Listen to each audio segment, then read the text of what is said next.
देखिए, मैं Bashir Ahmad Khan Jammu Kashmir contractors coordination committee की तरफ से और हॉट स्पॉट ओनर्स की तरफ से जो भी ठेकेदारों ने काम किया 2014-15 में, 16 में, 17 में, 18 में, उस वक्त इलेक्टेड गवर्नमेंट्स थी।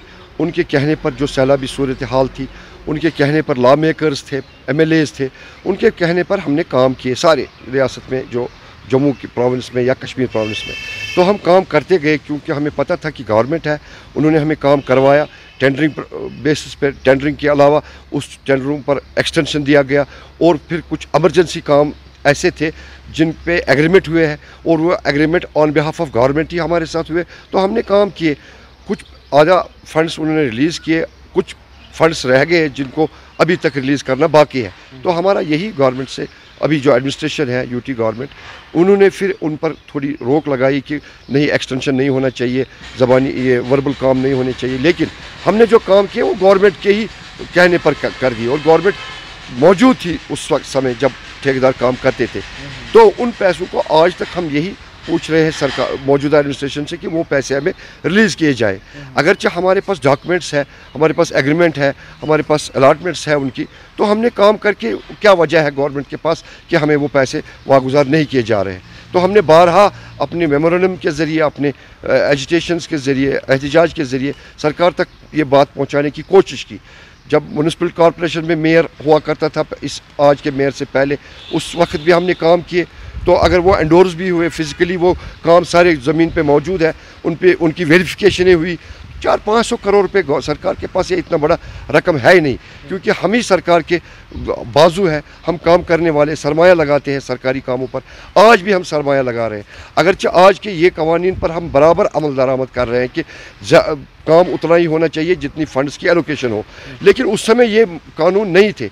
अगर 25-20 साल पहले जब पीछे जाए हम, तो उस समय यही तरीक़ेकार था कि काम किए जाते थे, पैसे मिलते थे, तो हमें उसी आधार पर चलने की तरीक़ेकार था। देखिए, 14 से पहले भी हमने ये ऐसे काम किए हैं। 14 से पहले भी जितनी 12 हुकूमतें आती थी, PDP की थी, नेशनल कॉन्फ्रेंस की, कांग्रेस की थी, उस समय भी हम ऐसे ही काम करते थे।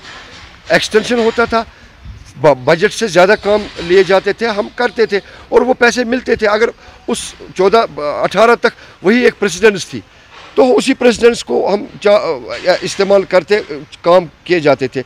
लेकिन 18 के बाद जो मौजूदा एडमिनिस्ट्रेशन है, अगर उन्होंने कोई ऐसा लाहेअमल इख्तियार किया है तो हमें इंतज़ार करना पड़ेगा, या तो हमें कोर्ट में जाना पड़ेगा, कानून से मदद लेनी पड़ेगी, या कोई ऐसी सरकार आए जो उसको रिव्यू करके ये देखे कि क्या इनकी क्या ज़ाती काम थे, कोई ये तो सारी सरकारी काम थे, आवाम के लिए थी। अफसरान अपनी ज़िम्मेदारी को लेकर वो काम करवाते थे। और मैं कहता हूँ कि अगर इसकी तहकीकात की जाए तो 18 से पहले सारे काम ऐसे ही होते थे। अगर उनको पैसे दिए गए जिन्होंने पैसे लिए, अब उनके पैसे रह गए, जो कुछ ही ठेकेदार ऐसे हैं जिनको ये पैसे नहीं मिले। तो हमारा यही एक रिक्वेस्ट है मौजूदा एडमिनिस्ट्रेशन से कि वो पैसे वागुजार किए जाए, ताकि जो आजकल की 18 के बाद की प्रेसिडेंस है, तरीक़ेकार है, उस पर हम बराबर अमल दरामद कर रहे हैं। ऐसे ही काम किए जाते हैं, कोई भी एक्सटेंशन नहीं मिलता है, कोई भी एक्सेस नहीं हो जाता है। इस पर भी हम खुश हैं, ये तो हमारे लिए अच्छा है। लेकिन उससे पहले 14-18 से पहले जो तरीक़ाकार था, उस पर हमारी कोई ज़ाती कोशिश नहीं थी, या हमने ज़ाती तौर पर काम नहीं किए। सरकार के कहने पर किए, अफसरों के कहने पर किए, जिसके लिए हमें बराबर अपने पास कागजात मौजूद हैं। Chief secretary, honourable chief secretary से या LG साहब से कि या मेयर साहब से, जो भी कंसर्न जिनके पास वो फंड्स बंद है 400-500 करोड़, ये इरिगेशन, फ्लड कंट्रोल, टूरिज़म, जो PWD, इरिगेशन, दूसरे महकमे, हेल्थ, एजुकेशन, वो सारे पैसे हमें दिए जाए, ताकि आइंदा से जो लाहेअमल रहेगा वो वैसे ही रहेगा जैसे सरकारें चाहती है।